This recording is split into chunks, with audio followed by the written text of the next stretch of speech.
बड़ी खबर है, मनी लॉन्ड्रिंग मामले में नीरज मित्तल समेत अन्य आरोपियों की बढ़ी 3 दिनों की रिमांड और पूछताछ करेगी ईडी। आपको बता दें कि मनी लॉन्ड्रिंग मामले में गिरफ्तार नीरज मित्तल, रामप्रकाश भाटिया, ताराचंद से ईडी अब 3 दिनों तक पूछताछ करेगी। ईडी की विशेष अदालत ने इसकी अनुमति दे दी है। आपको बता दें कि झारखंड के ग्रामीण विकास विभाग के suspended chief engineer Virendra Ram की काली कमाई को सफेद करने में मदद पहुंचाने का आरोप है।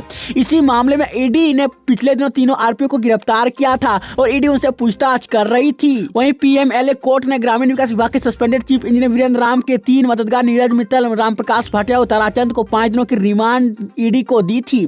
तीनों आरोपियों पर वीरेंद्र राम की काली कमाई को सफेद करने में मदद करने का आरोप है। ईडी द्वारा तीनों आरोपियों को गिरफ्तार कर कोर्ट में पेश कर 6 दिनों की रिमांड मांगी गई थी। इस पर सुनवाई के बाद कोर्ट ने 5 दिनों की रिमांड दी थी।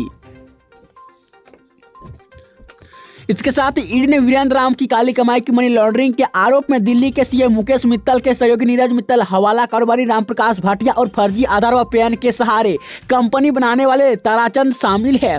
ईडी ने नीरज मित्तल को दिल्ली से रांची बुलाकर गिरफ्तार किया था। रामप्रकाश भाटिया को दिल्ली में पकड़कर रांची लाने के बाद 24 जून 2023 को गिरफ्तार किया था। वहीं 23 जून 2023 के रात नीरज मित्तल को गिरफ्तार किया गया था। इसके बाद उसे कोर्ट में पेश किया गया था। बड़ी खबर है, मानसून की बारिश में ध्वस्त हो गया नाले पर बना पुल, अब स्टेशन जाना मुश्किल हो गया है। आपको बता दें कि मानसून की बारिश में गुमला जिले के कामडारा प्रखंड के बरदा नाला पर बना पुल ध्वस्त हो गया है। पुल ध्वस्त होने से कुदा मिशन से पोखला रेलवे स्टेशन जाने वाली कच्ची पथ का संपर्क कट गया है। प्रखंड क्षेत्र के कुदा मिशन से पोखला रेलवे स्टेशन से जाने वाली कच्ची सड़क को जोड़ने के लिए वारदा नाला पर पुल बना था। 4 साल पहले क्षतिग्रस्त हो गया था। यह भी अब पूरी तरह से ध्वस्त हो गया है। वहीं ग्रामीण ने बताया कि 4 वर्ष पहले पुल के स्लैब और एक पिलर ढह गया था। लोग जान हथेली पर रखकर साइकिल और बाइक पार करते थे। लोगों ने कई बार पुल की मरम्मत की मांग की, लेकिन प्रशासन व जनप्रतिनिधियों ने इस ओर ध्यान नहीं दिया। बारिश का मौसम आया और 2-3 दिनों की बारिश में ही पूरा पुल ध्वस्त हो गया।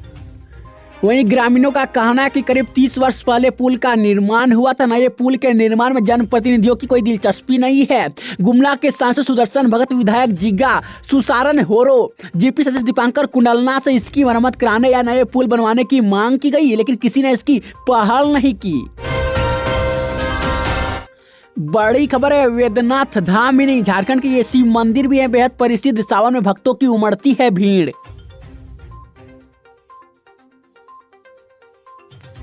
आपको बता दें कि झारखंड की उप राजधानी दुमका से 24 किलोमीटर की दूरी पर स्थित है बासुकीनाथ धाम मंदिर, जिसे लोग फौजदारी दरबार के नाम से भी जानते हैं।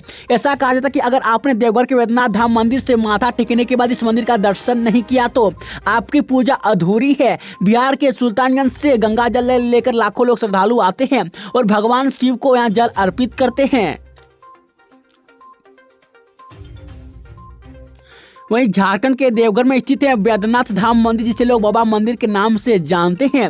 ऐसी मान्यता है कि बाबा भोलेनाथ जहां आने वाले किसी भक्तों को निराश नहीं करते हैं। इस मंदिर के बारे में कहा जाता है कि ये भगवान शिव के 12वां ज्योतिर्लिंग में से हैं और सावन और शिवरात्रि के मौके पर यहाँ लाखों श्रद्धालु आते हैं। वहीं अगर आप सावन के माह में रांची आने की सोच रहे हैं तो पहाड़ी मंदिर जाना ना भूलें। रांची रेलवे स्टेशन से इस मंदिर की दूरी 5.5 किलोमीटर है। इस स्थान को लोग फांसी डूंगरी के नाम से भी जानते हैं। कहा जाता है कि यहाँ स्वतंत्रता सेनानियों को अंग्रेजी फांसी चढ़ाते थे। इसकी खासियत यह है कि मंदिर जमीन से 300 फीट की ऊंचाई पर स्थित है। सावन के महीने में यहाँ श्रद्धालुओं की भीड़ उमड़ती है। बड़ी खबर है, राजधानी रांची में अग्निवीर भर्ती आज से शुरू हो गई है। पहले दिन इन जिलों के अभ्यर्थी हो रहे हैं शामिल। आपको बता दें कि अग्निपथ योजना के तहत सेना में भर्ती रैली का आयोजन 1 से 9 जुलाई तक रांची के मोहराबादी मैदान में हो रहा है। इसमें सिर्फ झारखंड के पुरुष अभ्यर्थी ही शामिल हो सकेंगे। ब्रिगेडियर मुकेश गुरंग ने शुक्रवार को प्रेस वार्ता में कहा कि झारखंड के 24 जिलों के वैसे अभ्यर्थी जो सेना की ओर से आयोजित सामान्य प्रवेश परीक्षा में पास हो चुके हैं वे भर्ती रैली में शामिल होंगे। वहीं उन्होंने बताया कि अग्निवीरों की 4 साल के लिए सेना में रखा जाएगा। 4 साल पूर्ण होने के बाद उनमें से 25% योग्य और कुशल अग्निवीरों को अस्थायी नामांकन के लिए आवेदन का अवसर मिलेगा। बहाली प्रक्रिया में 21 वर्ष तक के अभ्यर्थी शामिल हो सकते हैं। जानकारी के अनुसार झारखंड के लगभग 13,000 अभ्यर्थी शामिल हो रहे हैं जो लिखित परीक्षा में सफल रहे हैं। वहीं पहले दिन दुमका, पूर्वी सिंहभूम, गढ़वा, जामताड़ा व लोहरदगा जिले के अभ्यर्थी शामिल होंगे। पिछले वर्ष पहली अग्निवीर बहाली में आयु सीमा में 2 वर्ष की छूट दी गई थी। इस वजह से अधिकतम आयु सीमा 23 वर्ष थी। इस बार आयु में किसी प्रकार की छूट नहीं दी गई है। आपको बता दें कि अग्निवीर के तहत Agniveer GD, Agniveer clerk, store keeper, Agniveer technical, Agniveer tradesman पद पर बहाली होगी। सभी उम्मीदवारों को दिशा निर्देश दिया गया कि वे अपने दस्तावेज का वेरिफिकेशन कराकर ही रैली में आए। बड़ी खबर है, नई शिक्षा नीति से संस्कार युक्त शिक्षा को मिलेगा बढ़ावा। भूपेंद्र यादव ने कर दिया बड़ा ऐलान। आपको बता दें कि भारत सरकार ने शिक्षा नीति से गुणवत्ता और संस्कार युक्त शिक्षा पर फोकस किया है।